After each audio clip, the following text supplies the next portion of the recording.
you're getting kind of a series of MCs tonight, so I'm going to speak only really briefly and introduce both of our presenters, and then we'll get to the pictures, which is what's going to be interesting. I moved to Forest Hill in 2002, and I've served as the corporate secretary, president, and now chairman of the board. So I don't know, I think they're trying to eventually move me out, but it may be stuck with me for a while. Forest Hill Homeowners was founded in 1950 to promote, safeguard, and improve the property values and the general welfare of the community known as Forest Hill, according to the organization's formation papers. And that's a broad grant of authority that has always included preserving and disseminating the history of Forest Hill. And in 1987, the association formed the Forest Hill Historic Preservation Society to promote and educate the public regarding the history of Forest Hill. In 1999, the Preservation Society decided it could stand on its own, and it separated from the Homeowners Association in order to serve the community as educators and historians of the Rockefeller legacy in Cleveland. And both of our speakers tonight are associated with the Forest Hill Historic Preservation Society, although Jeff you're on both sides of the team. So, my first introduction to the Homeowners Association was a visit to its offices, which is the little blue cottage at the southeast corner of Lee and Monticello, and some of you may have seen it there. And that, when I moved into the community, I thought, well, that's kind of an interesting little building, and I really didn't know that much about the history of the community. I just had found a house that I liked, and but I learned a little bit more when I stopped in, and I got sucked into the association, obviously. And then subsequently, in 2007, with the help of the City of Cleveland Heights Historic Preservation Planner, Kara Hamley O'Donnell, who is here this evening, I was able to have the cottage, which served as the sale office for John D. Rockefeller Jr.'s realty company, listed on the National Register of Historic Places, where it joined the original 81 Rockefeller homes, which were already listed, and you'll hear more about that tonight. And currently, Forest Hill Homeowners is working to list the entire neighborhood, which is nearly 1,000 homes, on the National Register, which is very exciting. It's a group effort with the Preservation Society, Kara, Deanna Bremner-Fisher, the Executive Director of Future Heights, and Historic Preservation Consultant Jane Bush, as well as many resident volunteers who are taking pictures and organizing data to support the application. We've already filed the initial, it's basically a preliminary questionnaire, and the Ohio Historic Preservation Office will make an initial determination concerning the application to list Forest Hill based on that information. We look forward to a site visit with the Preservation Office on October 22nd, and we're confident that Forest Hill will soon join the other neighborhoods in Cleveland Heights that are listed on the National Register. So that's really my spiel. Our two speakers tonight I think you're going to enjoy. Sharon Gregor will be our first speaker. She's a resident of the city of East Cleveland and moved to Forest Hill in 1972, so just a couple years before I did. From 1985 to 1987, she coordinated the effort to place the 81 Rockefeller homes on the National Register of Historic Places. A founder of the Forest Hill Historic Preservation Society, she served as its first president, and in 1989 developed the first walking tour of the historic sites associated with the Rockefeller family in Forest Hill Park. She has given numerous presentations on Forest Hill, and I'm fortunate enough to have heard at least one of those, so I know a little bit is what's going to come on this evening, and I think it's going to be interesting. And she has also published 2 books by the Arcadia Publishing Company, Forest Hill, the Rockefeller Estate, and Rockefeller's Cleveland. And if you're interested in Forest Hill and have not seen those books, you can get them at the library or purchase them, and they're both very interesting. And she is currently researching and writing a 3rd book, a definitive study of Rockefeller and Cleveland with a focus on Cleveland's emerging oil industry. So I look forward to that as well. Jeff Dross and his wife Michelle Ladisor moved to Forest Hill in 2002. They both immediately became involved in the Forest Hill Historic Preservation Society. They live in a Rockefeller home. And at the Forest Hill Preservation Society, Jeff currently serves as vice president, but you were formerly the president. Since 2004, Jeff has published the Forest Hill Historic Preservation Society newsletter that reports on historic aspects of the Rockefeller homes and the Forest Hill Park. Jeff also serves as the editor of the Forest Hill Homeowners newsletter, and we very much appreciate that. And just put out an issue recently, which is available on our website if you're interested, which is fhho.org, and the Preservation Society is? It's a little bit longer. It's a little bit long. It's a little bit longer. If you search for them, you'll find it. You'll find it. Forest Hill Preservation Society in England. Okay, great. Prior to moving to Forest Hill, Jeff served as the last active president of Coventry Neighbors, the community organization for their previous home in Coventry Village. And with that, I'm going to turn it over to Sharon.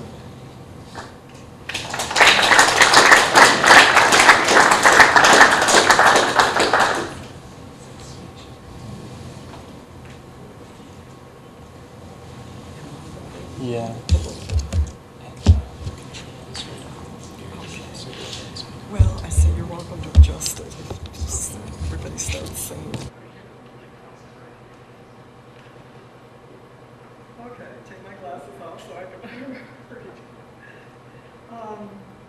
I'm going to speak about the Forest Hill development from 1923 to 1930.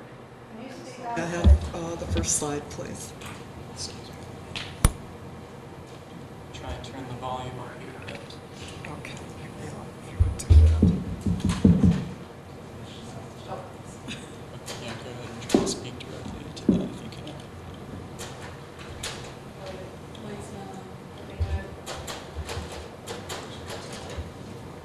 There we go.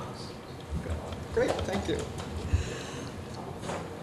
For years following the fateful and disastrous fire in 1917 that destroyed Rockefeller's East Cleveland residence, there was speculation in the press as to what would happen and to what would become of Forest Hill. In 1923, John D. Rockefeller Jr. purchased all of his father's Cleveland real estate and announced 2 years later, in 1925, through the family's Abington Realty Corporation, a plan to build a model community on the estate's farmland east of Lee Road. The development would serve as an example of the best in urban planning and be marketed to young professionals. This was not to be a philanthropic venture, but it was expected to be a profitable one, and it would not be hurried. Next slide, please.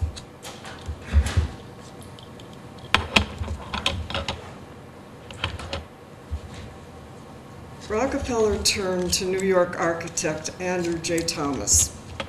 Thomas's long commitment to improving housing conditions in New York City.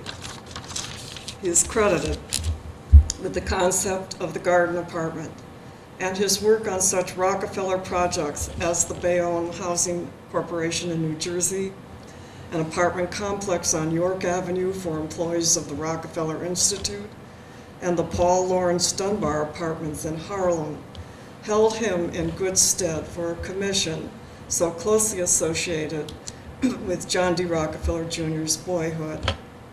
Thomas's collaboration with Clarence Stein at Radburn, New Jersey, left him firmly grounded in Garden City principles and the movement towards suburban development. Next slide, please. Thomas apparently asked for and received complete control over the entire project concerning its architecture, the layout of the streets, and the engineering of its infrastructure. He conceived a village of French Norman farmhouses, and like his apartment buildings in New York City, they would be clustered in blocks and surround an interior courtyard of continuous shared green space. He planned the landscaping and designed such wonderful features as the wrought iron lanterns atop the lampposts, hand-hewn farmyard gates, and an open book of slate on some of the driveway pillars. Once again, fate intervened. The stock market crash in 1929 and the deepening depression brought the project to a standstill. While some housing continued, most notably 5 innovative steel homes built by the RC Corporation on Monticello Boulevard, it would be the post-World War II construction boom that would finally propel the completion of the Forest Hill development. I want to tell you that this is not a model, although some people mistake this picture for it. This is actually an aerial view, and it's the Wyatt block, the Wyatt and Brewster block on Brewster Road. And it's one of only 2 of the continuous blocks that were completed in the original part of the development. Next, please. By 1925, the city of East Cleveland had started the improvement of Lee Road from the top of the hill near Glen Road south to the city limits in the distance. So this slide, this photograph is looking south, and in the very distant is Monticello Boulevard, Forest Hill Boulevard, and that's Cleveland Heights. This dip in the Lee Road, it's still visible if you drive south from Glen and Brewster to Forest Hill Boulevard. The road still dips like that. This photograph is dated February 18th, 1925. I found it at East Cleveland Public Library, by the way. The estate's lake is on the right, behind wire fence, cement posts, and hedgerows. The Rockefeller farm property, the future site of the Forest Hill housing development, is to the left. Next slide, please. Construction of the homes did not begin until the end of 1929. By February 1930, the first floor of the Rockefeller home facing Lee Road has been finished, and the Masons have moved on to the next home on Brewster Road. Next, please.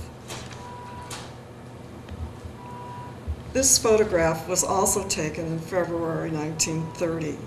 It was taken from a point 300 feet east of Lee Road, facing east. Brewster Road is a field of muddy trenches and lined with piles of bricks and terracotta foundation blocks and sewer pipes. The long construction shed and office in the distance is where Mount Vernon now crosses Brewster Road. And both of these last 2 slides I also located at the East Cleveland Public Library. Fantastic unknown photographs of the very earliest part of the development. Next, please. The basements of the homes were not excavated individually. Instead, long trenches were dug on each block. This allowed Thomas to place a 2-car garage under the homes at basement level, a device meant to keep cars out of sight and to provide an expansive driveway to maneuver in and out of the hidden garage below. Next, please. This view of Brewster Road faces north across a barren field. It was likely taken in late winter or early spring of 1930. It shows the rapid progression of construction from a home almost finished on the left to the timbering of a roof on the right. By the end of 1930, 81 Rockefeller homes were either built or they were under completion. It was almost like an assembly line type of construction, where the masons started and moved on to the next, and then the carpenters would come, and then the roofers would come, and they moved progressively. So this is why you see a finished home almost at your far left, and one just barely under construction to your right. Next, please.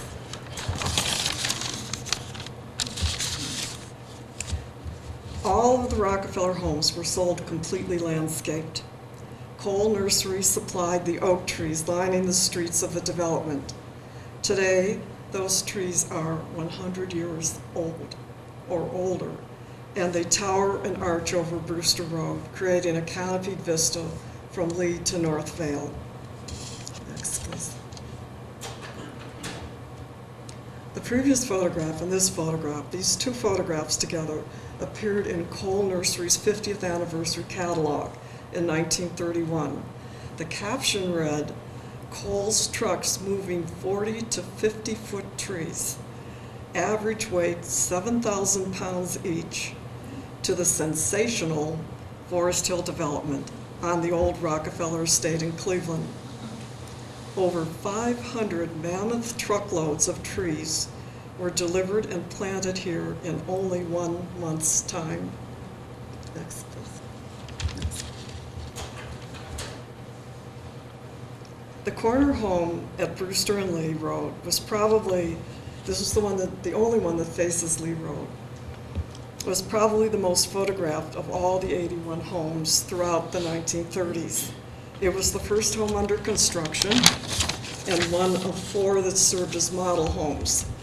It was furnished by the exclusive New York Fifth Avenue department store, W&J Sloan, which is still in business, by the way, but it's not quite as exclusive as it was when it served the carriage trade in the 1930s. Next, please. There were 9 distinct house plans or models, all labeled by the architect with a letter. Except for the corner homes, which is a Model D and Model Q, they were mostly built in mirrored pairs with a shared drive. That drive was separated by a brick pillar and gate at the top of the drive. This photograph is a Plan K, and it is typical of the majority of the 81 homes. It has a living room, library, or sunroom. We call them libraries or sunrooms. Thomas called them a loggia, and he also called the very similar room in his New York apartments loggias. Dining room, kitchen, and a butler's pantry on the first floor. On the second floor are 3 bedrooms and a servant's chamber. All of the Rockefellers, all of them, have 3.5 baths, which is an unheard of number for a home of this type. And that, along with a 2-car underground garage, lived up to an article written in 1931 about Andrew J. Thomas and these homes. And its title was, "You Don't Have to Be Rich to Live in a Mansion." And you know, we still think that also. Next, please. It is well known that the homes did not sell in the early 1930s. Many were leased and some stood empty. The Abington Realty Corporation mounted an aggressive advertising campaign, and this is part of a 2-page ad. It appeared in the Cleveland magazine Bystander on November 20th, 1930. The interior photograph in the corner, it's way down here in the corner, is the corner Rockefeller, which had been decorated by Sloans of New York. And you can see, if you can barely see, this slide, but it was furnished with sumptuous upholstered furniture, an oriental rug, and porcelain figurines on the mantel. A model home Plan D was, this model home was one of 2 of the most expensive homes, the corner homes, and they originally sold between $40,000 and $43,500. Next. Oh, this is the second part of that ad. And as a further incentive, this ad announced the development of a country club and inn and the use of John D. Rockefeller Sr.'s golf course, while it also promoted the prospect of living in an enchanting village where youth may live and play. Next, please. And finally, I will leave you with another model home, a Plan J. This was the smallest of the Rockefellers and the only one with a center hall. It was the least expensive. It sold originally for $25,000. The homes, soon after they went on the market, and the fact that they weren't selling, the prices were slashed in half. So originally $25,000, somewhere around $13,000. This home, however, was decorated, it was a model home, by an exclusive Cleveland interior design studio, and that was the design studio of Rorimer Brooks. And today, this Rockefeller retains much of its original landscaping. Thank you.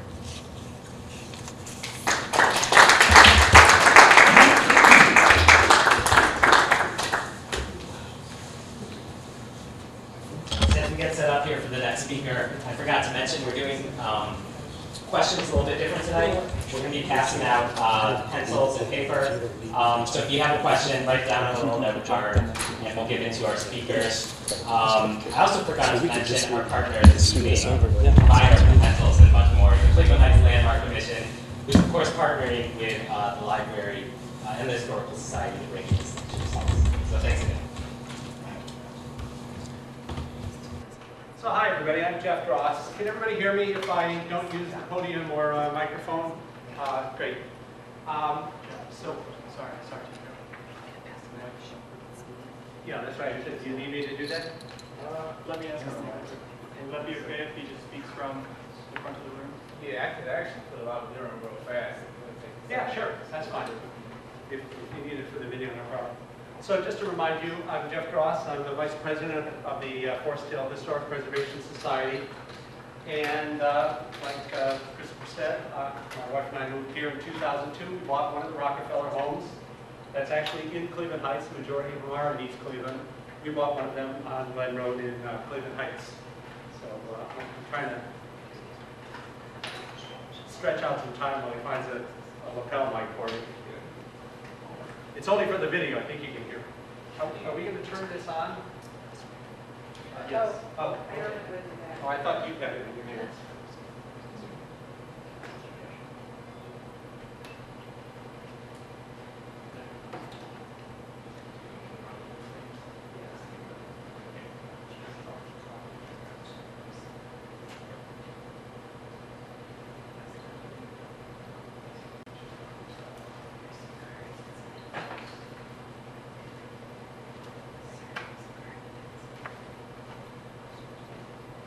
Check the sound before I start going.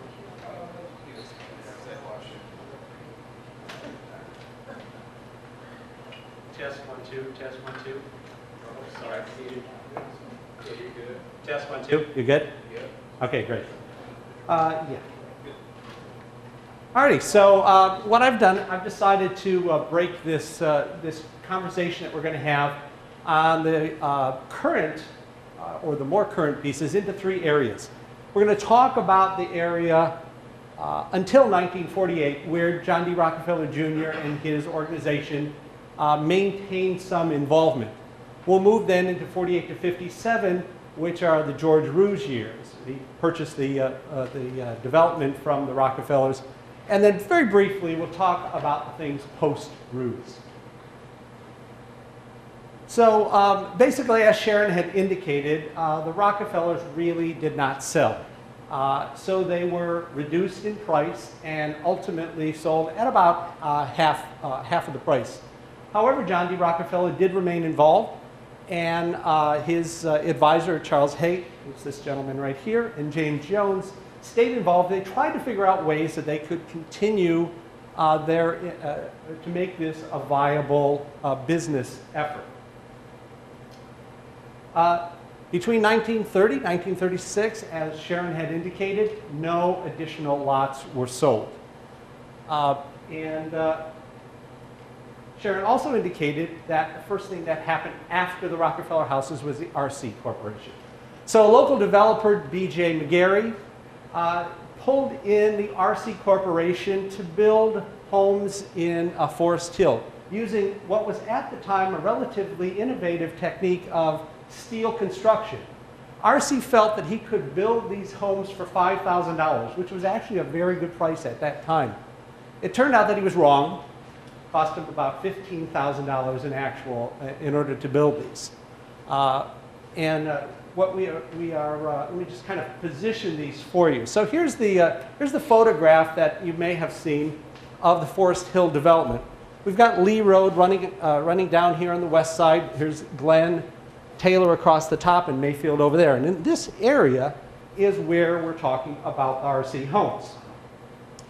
And if you note, here's Monticello Boulevard, here's Burlington, and here's Newberry, and the homes are located in that block. We're actually kind of fortunate in that the Rockefeller Archives has some wonderful photographs of this construction and this construction technique. So there's a great picture of these prefab units coming to the site And then, of course, they were welded in position. So this would be considered a very early effort in prefabricated homes. So this is kind of an interesting new idea. Just as the original Rockefellers were somewhat forward-thinking, this was some forward-thinking architecture at the time. You can see here this roof panel being hoisted into position. That's all steel there. And then, of course, once they got into position, they were welded. And this is, I think, what was really interesting about this. Essentially, all of the structure was born on the exterior walls. So the interior really was almost according to whatever the owner really desired. They could put walls almost anywhere. What I think is really interesting about these homes is that if you wanted to rehab these homes now, and you wanted to turn them into a more contemporary interior architecture, as is fashionable now, you could take down virtually every wall, make an open floor plan, and have really kind of an exciting piece of architecture.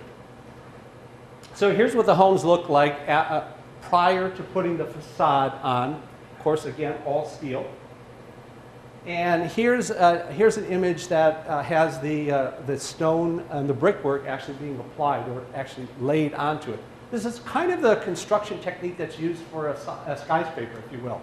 We have a steel skyscraper where the stone or the marble pieces are actually hanging on the steel structure. And of course, here's a fashion shot that was taken at the time. They look very regal, very impressive looking pieces of architecture. You can see over here that this third house, which is still currently white, was painted white. And around the mid-30s, that was actually kind of a fashionable idea. That was kind of a trendy thought. There was even some talk at one point that they might want to paint some of the original Rockefeller homes in order to make them more current with current fashions. This was kind of an interesting event in the neighborhood. The RC Corporation got Hallie's, the high-end downtown department store, to actually decorate the model. And it got a lot of buzz in the press because the RC Corporation was building a house out of the same materials for Lawrence Rockefeller in New York. This was so popular that the open house actually required tickets. And unfortunately, RC went bankrupt.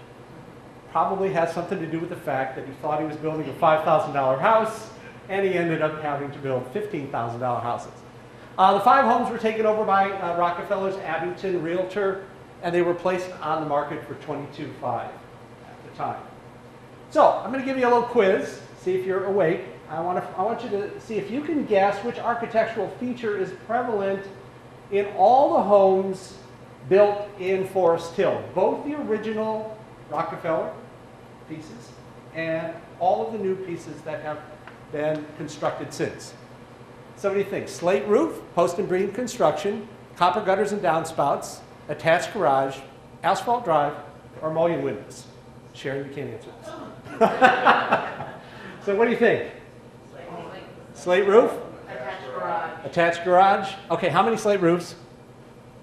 All right, and how many attached garage? What about 50-50? So there's no winner. Nobody's getting a popsicle for this. Attached garages is absolutely right.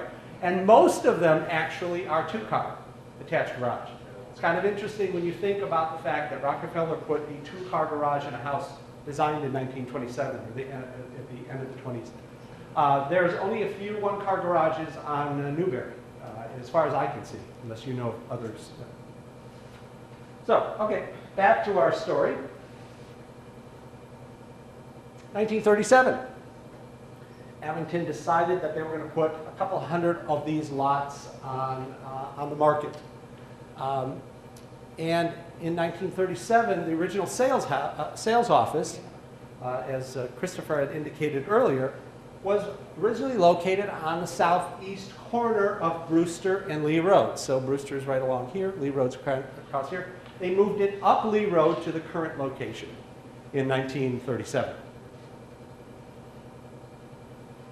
In 1937, another interesting house was brought into the neighborhood. This was the Kelvin home.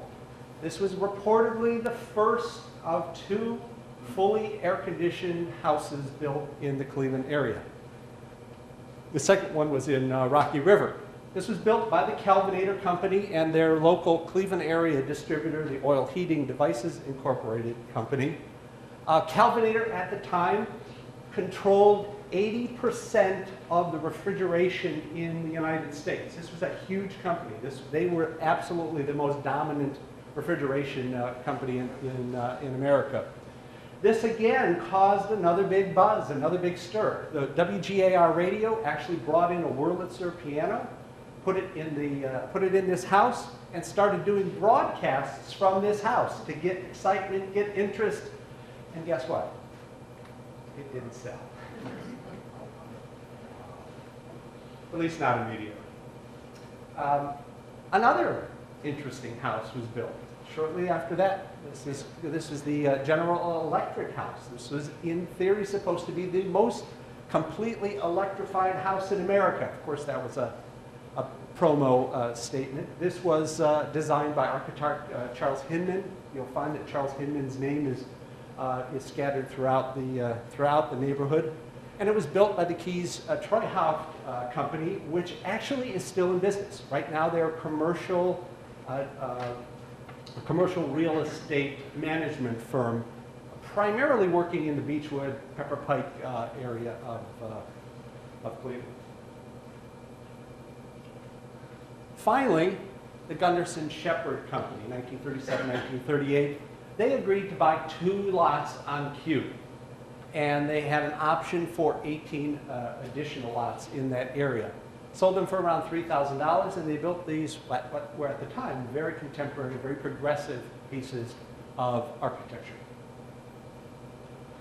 And here's a couple of other additional historic photographs of some of these early Gunderson Shepherd homes. 1938, the Abington Realty Company, that's the name of Rockefeller's group, decided that they were going to change their policy. Rather than asking for upfront payment, which is what they had been doing up to this point, if it was a reputable builder, they would allow them to build on that lot and then pay once that home was sold. And they put together a full marketing campaign at that time. And here's a cover of the brochure. Priced the lots between $2,300 and $7,600. What they did is they created a little map of the city of Cleveland, located Forest Hill, showed you where all the amenities were, and then they created this very familiar map that I've used in a couple places in this presentation. And you can see what they've done. They've blocked out these different areas, kind of in a horseshoe around the neighborhood. And they were trying to sell that particular collection. You can see that these middle areas, the streets around Monticello and Burlington and Newbury, really weren't filled in. They weren't trying to sell those at that point.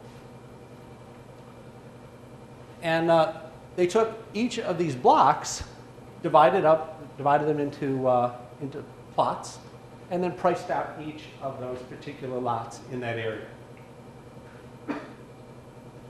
Rockefeller visited Forest Hill in 1938, and he came to see how the park was doing. He wanted to see how the design of the park was moving forward.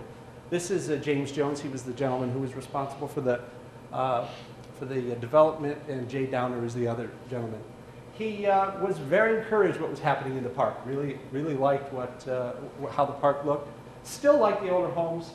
And according to the Rockefeller archives, he only made one comment about the newer things, about the newer homes. He said, it has terrible architecture after seeing one of the houses on Hereford. So he wasn't all that excited about what was happening in his neighborhood. 1939, 26 lots sell. There's about 1,000 lots in this neighborhood, only sold 26. And in July, Rockefeller says, all right, I'm done. We really have got to start getting rid of these holdings. He was hoping that he could sell the neighborhood for $1 million, and he was hoping he could get around $100,000 to $150,000 for the Rockefeller building. 1940, 42 lots sell, and they decided to put together yet another marketing campaign to try to get some additional interest in the neighborhood. By 1940, we do know, based on the census that was just recently released, we do know that by 1940, virtually all of the Rockefeller homes had finally sold. In that 1940 census, there are only 2 or 3 homes where the occupants are listed as renters. So from the time that they, from about 1930 to 1940, all of those sold for a budget price. And they're, as Sharon had indicated, somewhere in the mid to high teens is what they mostly went for. So in the 1940 campaign, they decided to take advantage of these new homes that were being built on Kew and Burlington, because these were the fashionable homes of that particular time. So they, of course, used those in the campaign, used the wide streets that are still quite nice. The fact that there are no wires in these images really makes them a very desirable area. 1941, fully 3/4 of the lots in the neighborhood remained unimproved. A 1941 report indicated that they felt Rockefeller had lost $800,000 on this development. 1942, again, still some poor sales, really wasn't able to get anything moved. 1943, really not moving forward, really not selling anything. 1944, still the same story, all the way up until 1948. 1948, this gentleman, George Roose, and his business partner, John Harris, decided to purchase the remaining 650 lots from John D. Rockefeller for $200,000. Remember, he wanted $1 million. So he sold it for 1/5 of what he had hoped to get. That ended Rockefeller's involvement in the neighborhood. So, here's another quiz. We got one street in Forest Hill that has no homes with which that use that as a street address. Everybody have any idea which one it is? So, one street, there's no houses that actually face it. Mayfield Road. Mayfield? No. I'll give you a hint. It runs west off of North Taylor for 3 blocks. Still no guesses? All right, let me put up a map here and see if this will help. So I don't know if anybody can read this, but see this street right here has no facing houses. You know what that is? It's Stewart. Stewart Road is the only street in the neighborhood that doesn't have a house facing, and therefore doesn't have a street address. So George Roose owned the neighborhood for 9 years, and he took a slightly different approach to selling it. He decided that he was going to sell the properties block by block, and he was going to move from the south, basically move from Mayfield and move northward. He was going to sell to developers, and he was going to sell to individuals. And because of that kind of freewheeling approach, that's why we ended up with so many alternate varieties of architecture in the neighborhood. But because of the style of the day, ended up with primarily ranches, primarily colonials. Donald Scholes walks into the picture. Donald Scholes started a business in 1946, and he built about 50,000 homes over his career. He had the idea, after seeing the California contemporary style architecture, that he could turn that into an interesting idea that might be of appeal to people in Toledo. He was a Clevelander, but he moved to Toledo, and he built homes there. His idea also was to take what used to be a very narrow lot and widen them and put wider houses on wider lots. So it gave you the impression of a much larger space. His houses were sized at about 1,000 to about 1,200, 1,300 feet. You priced them somewhere around $12,000 to $15,000. He built some of them in Toledo and felt that Cleveland might be just a great place to to add to his empire. In his later years, he actually had an awful lot of acclaim. You can see that in 1969, he was awarded the Professional Builder Magazine Builder of the Year. In 1979, he was inducted into the NAH, the Hall of Fame. Builder Magazine called him one of the 100 most influential building figures in residential building. He died in 1999 at 80 years old. He was living in Phoenix, and after having overcome two bankruptcies, he was actually starting to build new homes in Phoenix. And some people who have seen those homes or the ideas thought they were kind of interesting and revolutionary. Just a little side note, his son Tom is actually one of the founders of the rock group Boston. So if you're of that right age, you might be familiar with his son more so than he. The Scholl's homes are actually located in this area. So this is Lee Road here down at the western end of the neighborhood. Here's Newberry, and this is Forest Hills Boulevard. So just kind of give you a detail of that. And they're located in these general areas. Now, when I go through the neighborhood, I count 27 homes, but apparently 2 of them are not Scholl's homes. So because by all reports, he only built 25 homes in this area, and they're surrounded in that area. So I'm not sure that I know which ones are not Scholl's homes or not. But this was, by all accounts, the second largest collection of his homes outside of, the largest collection outside of Toledo. Of course, there were more in Toledo. One of the models, this particular design right here, is actually called the Forest Hill model. 1950, as Christopher had indicated, the Forest Hill Homeowners was created, basically to take on the responsibility of the deed restrictions. And a great sentence here: to promote, safeguard, and improve the property value in and the general welfare of the community known as Forest Hill.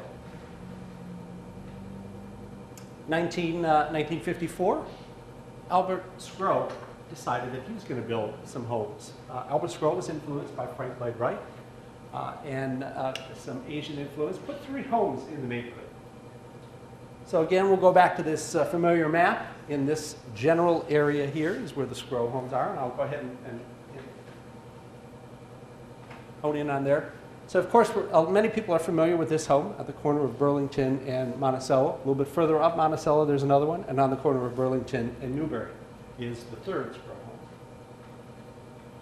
So you may be familiar with the Feinberg home. The Feinberg home is the one that many people call the house with the tree growing out of the roof.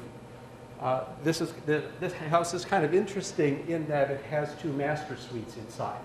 Feinbergs lived in this house, as did their son and his wife. So there's a suite on both sides, very large open area in the center, nice fireplace in the middle. Feinbergs lived in this house for a very long time, and he was the vice president of a television antenna company. The other 2 homes kind of have very similar architecture, where they kind of embrace the landscaping around it. This is the one that's on the corner of Burlington and Newberry, and this is the one up further on Monticello. 1955, George Roose I'm sorry. Didn't mean to offend anyone. George Roose had owned the Forest Hill neighborhood for just 7 years, and there were only 100 remaining lots in 1955. So he had really done a really good job. Looking around for his next adventure, he decided to buy Cedar Point. His plan was to turn Cedar Point into a housing development of 450 lots. Would have been really quite nice, but he ended up going on vacation to Disneyland and realized that he could build a Disneyland of the Midwest right here in Sandusky. Decided to do that instead. 1957, Roose sells the Forest Hill homeowner office, or the original sales office, to the Forest Hill Homeowners Incorporated. Forest Hill Homeowners then leases that building to a collection of two different realty companies over the years. And by 1986, it comes back and is used full-time for Forest Hill homeowner business, because at that point there were very, very few remaining lots in the neighborhood. And then that brings us to the last slide, the last piece of information, because of just there's so few land pieces left. 1959, the Medusa Portland Cement Company, which was a huge, huge company, a national company, used to be located downtown, moved to this building on the corner of Lee and Monticello. There were a few fill-in lots. 1985, there was a vertical-sided contemporary home, wink, wink, built on Rumson, which is kind of definitely stands out. Last house built in the neighborhood was in 2004. And if you go down Mount Vernon, I actually don't think you're going to be able to pick out which one it is, because it was designed so well to fit into the neighborhood architecture.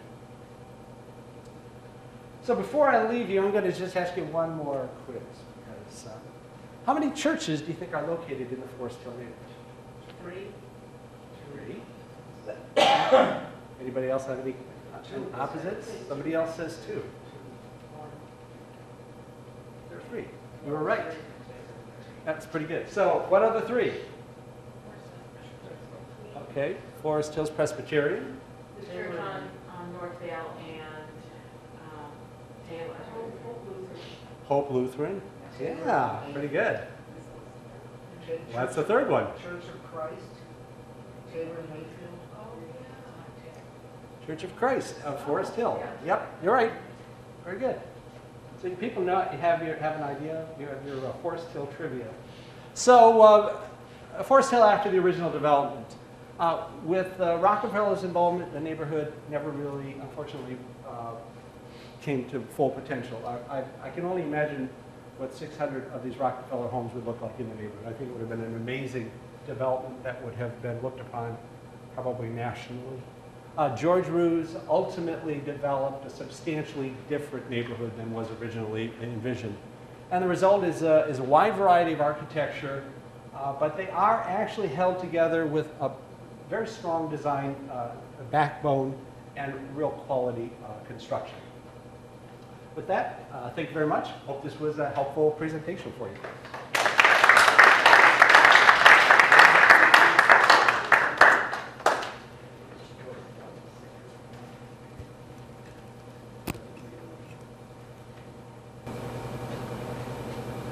Does anybody have any question cards to hand to me? I do. Okay, I'll just go ahead and do that. Sharon asked me if I would read the questions, and then either she or I or Christopher could respond pretty much as needed. Do you want me to use this mic for the questions? Yeah. Let me podium now. Okay.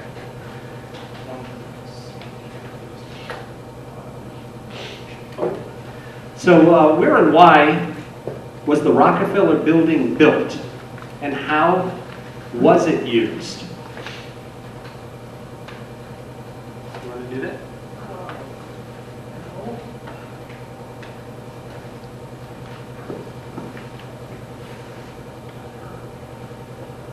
I realized as I was putting my slides together that because this is the Cleveland Heights Public Library, I should have had a slide or a picture to the Heights Rockefeller building. But it's in my book. And actually, I think one of these came from West Virginia Historical Society. It was built like as a shopping center. And so in some sense, it was way ahead of its time. And the name where our wonderful Rockefeller's restaurant is, that was Cleveland Trust Bank. And both sides, you know, the Mayfield side of the Heights Rockefeller building and the Lee Road side, you still see the same imprint of the stores as they existed. But there was, you can hold it on, there was a Kroger's, am I right? Yes, Kroger's grocery store was to the left of the door that goes upstairs to Rockefeller's, the restaurant right now. There was a bakery to the right. Yeah, that was Hubbert Bakery, actually. And it looks like a tailor shop, is it? Stamberger is a hardware store. Here, And so the Cleveland Trust Bank is upstairs. There was a beauty parlor, I don't know if that was one of the original ones. It was called Jack Frost, and I think it's the site where Starbucks is. Starbucks has changed. Yeah, I mean, that location has changed. They all have, over and over again. But, you know, it's a beautiful building, and... And actually, there are apartments. There were apartments in originally in that. Still are. Yeah. So there still are apartments in that building, and it was. So the second question on the same card, at what point were the wires placed below grade? And I guess I can answer that. That they were actually built into the development prior to the construction of any of the houses, any of the homes. So the entire development was created. Streets were paved, and all of the underground cables were placed prior to the placement of any home. Now, the infrastructure was all installed, and that detail, I think, was part of the reason why the construction of the homes lagged so, and why it didn't get off the ground, because they spent a huge amount of money and a huge amount of time, 5 years between 1925 and 1930, when the homes were finally started, really laying out the subdivision and putting the infrastructure, putting the wires and everything underground. And landscaping too, and then finally, when the homes, the original Rockefeller homes, began to be built, and certainly crashed. Yeah, Jeff, you had one of the, I think you showed one of the pictures that included the original lights with the dome on top, and they were laid out in all the streets long before there were any homes. A gentleman that I work with actually remembers playing there as a kid, and it was great because it was like a giant park with really only a few homes at the north and the south ends, and then Open in the middle. yeah. So when the Forest Hill homes and lots were not selling, were other new homes in the region having the same issue? Was the concept too modern for the time? So I'm familiar with like 2 or 3 reasons that people have theorized. One of the things that I was told, and I'm not sure if it was from Walter or maybe even the Rockefeller Ken, but one of the problems was that in 1929, 1930, if you worked downtown, if you had an office, you still took public transportation to your office. You typically did not use your personal car to get to an office. And the thing that makes Forest Hill different than, for example, Shaker Heights, is that it was really not very close to public transportation. So those original houses were about a half a mile from Mayfield and about 3/4 of a mile from Euclid. So it would require quite a hike in order to get to those.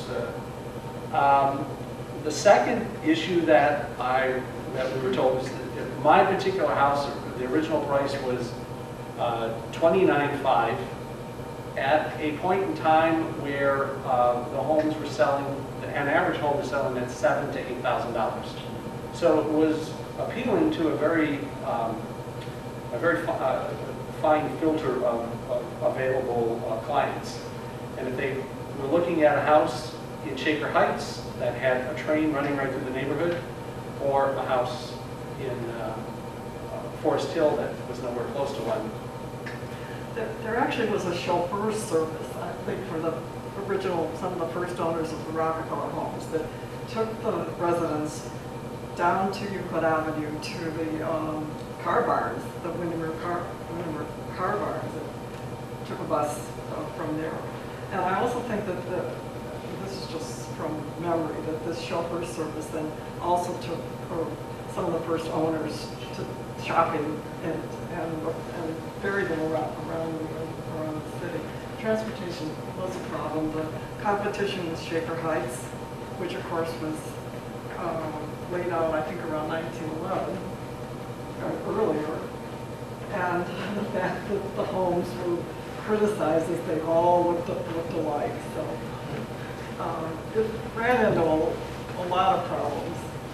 There was also there was one architectural critique that had indicated that this was a very New York style of house.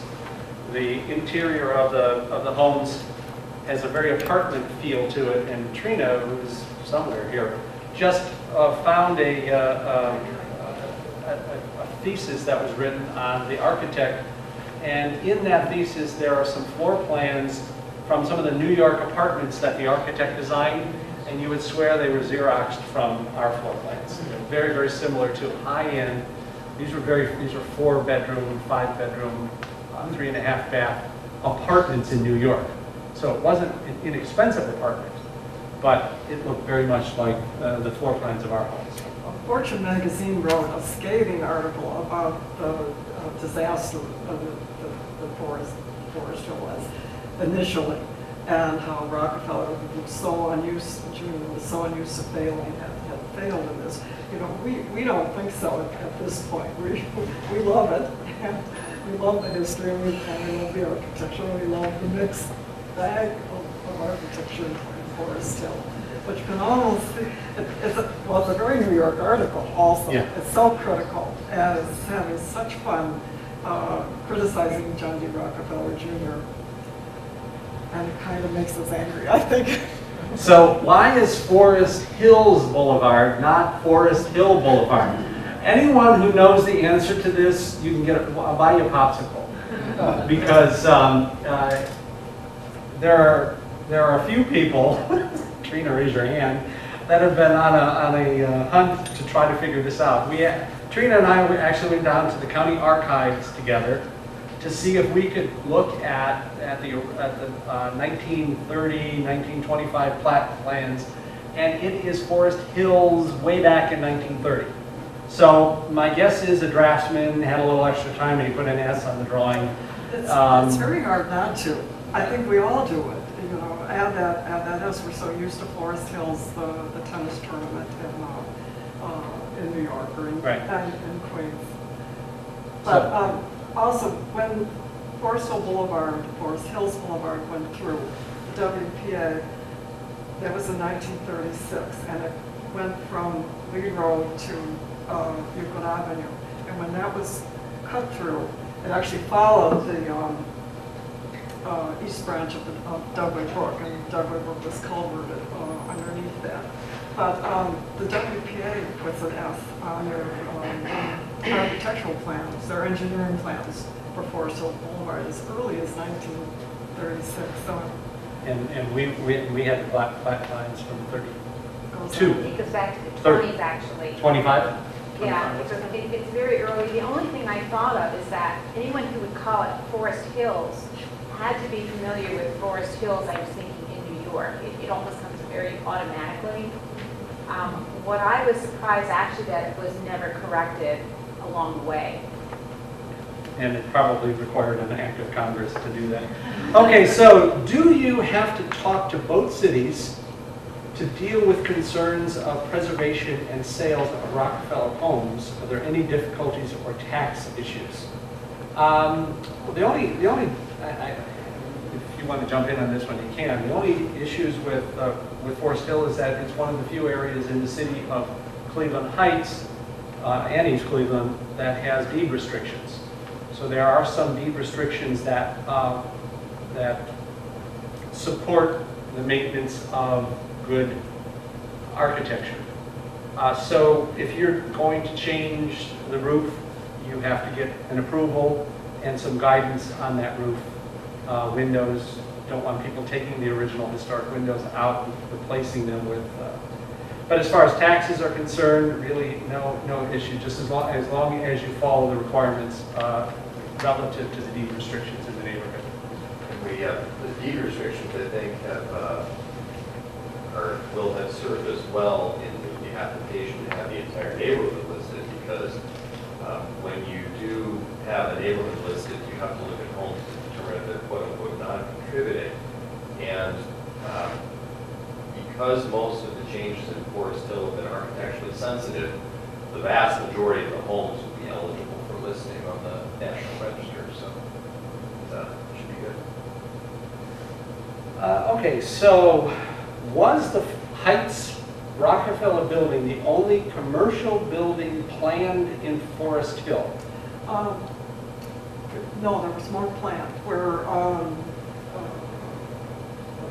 this Rockefeller Point building. That was to be a continuation of what the Heights Rockefeller building looks like. It did not happen, and by the way, that was pasture land for the estate. So Rockefeller's,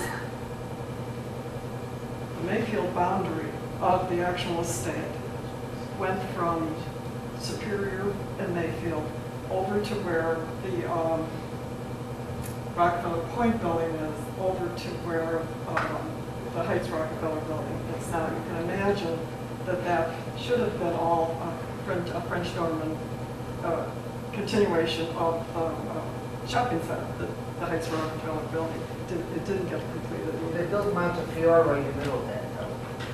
You know, Montefiore home used to be. Well, Montefiore is further down the other direction.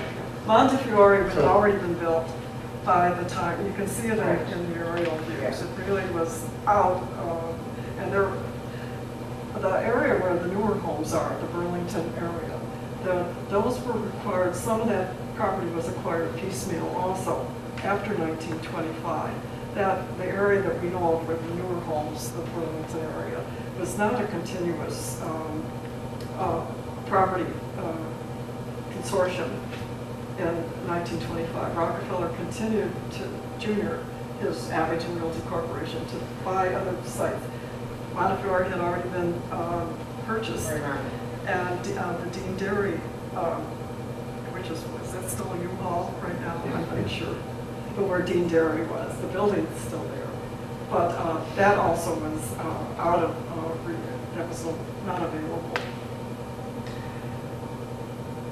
When did the term Forest Hills become dominant? Why? Forest Hills in Queens, the best known residents, just wanted to copy that. Many cities have a Forest Hills. Well, You know where Forest Hill came from? It's the name of Rockefeller's estate. It's the name of the original property from like 1874 on. So Rockefeller buys in 1874 approximately about 100 acres of builds the well, he sells 10 of those acres, and actually it was to a woman. It was to Mary Montgomery. It's her husband that really builds the hotel, the water cure, the resort, that is immediately called Forest Hill. That name, Forest Hill, goes it's not from the tennis court area in Queens. Well, I knew that the estate was Hill. To Rockefeller's. When I came in '73, I always knew Hills for many years. And then all of a sudden they started calling it Hill again. Oh, so, you know, I'm sorry that they didn't change the street. I thought in my 27th plan book it said Hill, but there's Forest Hill Avenue too. As far as we know, the neighborhood has always been called Forest Hill. Yeah. The street has always been called Forest Hills. And Ken's right, there's Forest Hills Avenue, and that runs parallel to Euclid Avenue. That's Hill singular. That's earlier also. Yeah, that's singular, right. And most likely named after the estate from the 1874 estate. So the question is, there a big difference in taxes depending if the homes are located in East Cleveland or Cleveland Heights? As far as I know, there's not a huge difference because it's all in the East Cleveland School District. So now, as far as the portion, not all of Forest Hill, the historic part is all in East Cleveland School District. So it would depend on where your school district is, I think, wherever that dividing line is. And what the last homeowner came home to. Yeah. So there is variation, but it's more relative, I think, to the school district than it is to the actual city. Property tax. Yeah, It would also be based on sale price. Yeah, sure, sale price. But you know, what the homes are going for at this particular time. Okay, let's see. Did Rockefeller build the homes for his managers at Standard Oil? You can answer. No, I don't think so. We also hear that about the wonderful, charming homes on Oak Hill. And I'd love someone to research that, but those were built for Standard Oil employees. the professionals that bought into Forest Hill worked at GE, worked at Neal Park, and also worked at, many of them were doctors. And Forest Hill, early on, had the nickname of Pill Hill because there were so many doctors that moved in. I looked at the 1940s census, and an occupation for everybody is listed. And I wrote an article about it. It's in one of the Forest Hill newsletters, and probably can find it on there. And it's also in our historic preservation. What we found is that there were 12 to 15 doctors, 12 to 15 lawyers. The assistant conductor of the Cleveland Orchestra lived in the neighborhood. There was an author. There was a jeweler. There was a female executive of a company who lived in the neighborhood. She was vice president of a company in, again, 1940. I would think that would be a pretty impressive statement. Photographer, a couple people who worked for a lot of electrical engineers, as Sharon said. I think, again, another dozen electrical engineers. So a lot of professional people. Over a third of the neighborhood had maids in 1940, living in the house. Didn't Cedar Point Amusement Park exist before 1955? Yeah, as far as I know, it did. He purchased the park. It's my understanding that he was going to tear the park down and then put the homes in the area. Okay. When were the Forest Hill streetlights that were originally in the East Cleveland portion removed? And who maintained the special streetlights? And why did they decide to replace them with standard streetlights? I can answer that. The original, and they're wonderful, the original, and we know where a lot of them exist at this point, but the original ones in East Cleveland, they were sold, they were dismantled and sold for scrap during World War II. I mean, it was you know, there were these scrap drives to help finance the war. And most likely those, and then a little bit later in around 1970, when the ones in Cleveland Heights were dismantled, it was because they also were so difficult to maintain and hard to, you know, electrify at that point and keep the electricity up. Is the Beach Cliff Market in Rockefeller? Beach Cliff Market. That, at one point, not terribly long ago, the parking lot there had a huge number of the original Rockefeller lampposts. Because when Cleveland Heights sold theirs off, they were sold to the general public. And I remember my husband and I had just bought our Rockefeller home, and the Forest Hill Homeowners newsletter advertised the sale of the ones in Cleveland Heights. And one could buy one that we called the Dog for $25, or you could buy a whole lamppost for $100. You know, that seemed like a lot of money.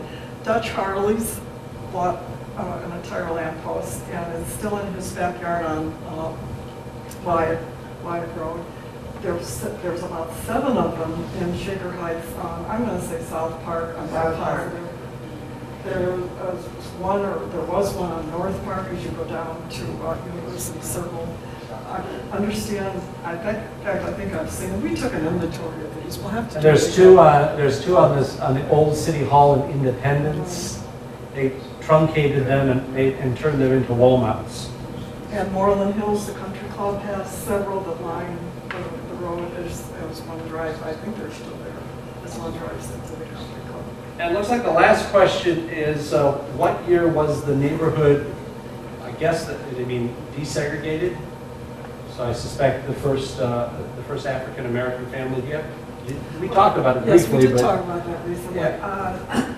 I would say the late 1960s would be when we moved in 1972. Forest Hill was already becoming integrated, and I certainly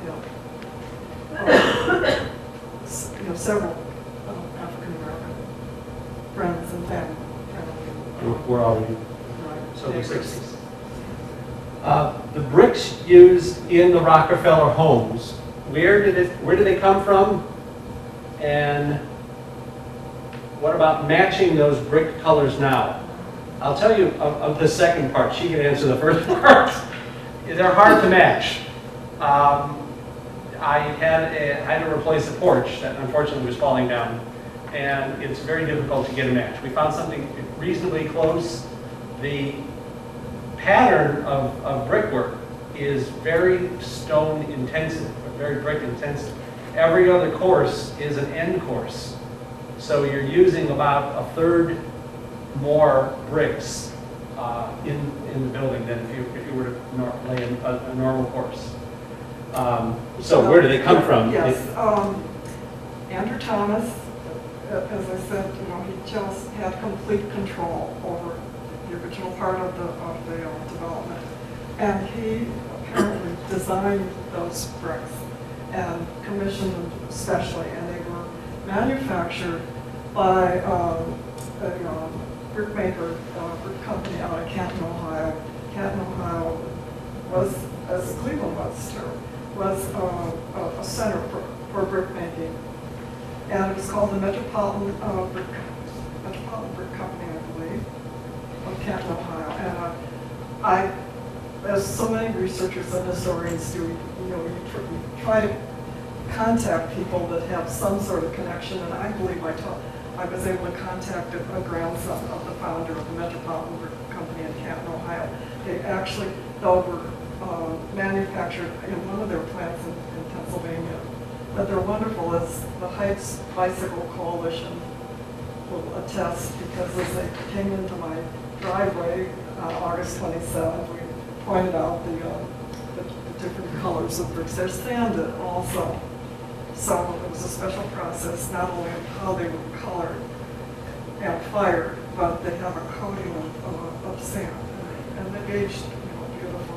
There's also a fair amount of skill too. One thing that's really interesting is that the brick that serves as a windowsill is just tipped at a very slight angle to allow the water to drip off. This was really a nice little fine spot of the construction. Those are all the questions that I have. Does anybody have any others that they didn't know how to write or couldn't spell? I have a curiosity. What is, there's a pool club, a private pool club? Right. What's up there? So the question is, what's the deal with the private pool that's on Lee Boulevard, very near Burlington? It is a privately owned club. It's a membership-based club. You could join if you want. They have a membership fee every year, but it's privately owned. It has no connection to the neighborhood. Originally, it was open to Forest Hill residents Only. and then, then Forest Hill residents were the preference. Today, as you pointed out, it's Just open to anybody. But yeah, it's just a private club basically. I understand they had some pretty wild parties at one time, but I don't think that's the case anymore. Well, if there's no other questions. Thank you again, Sharon.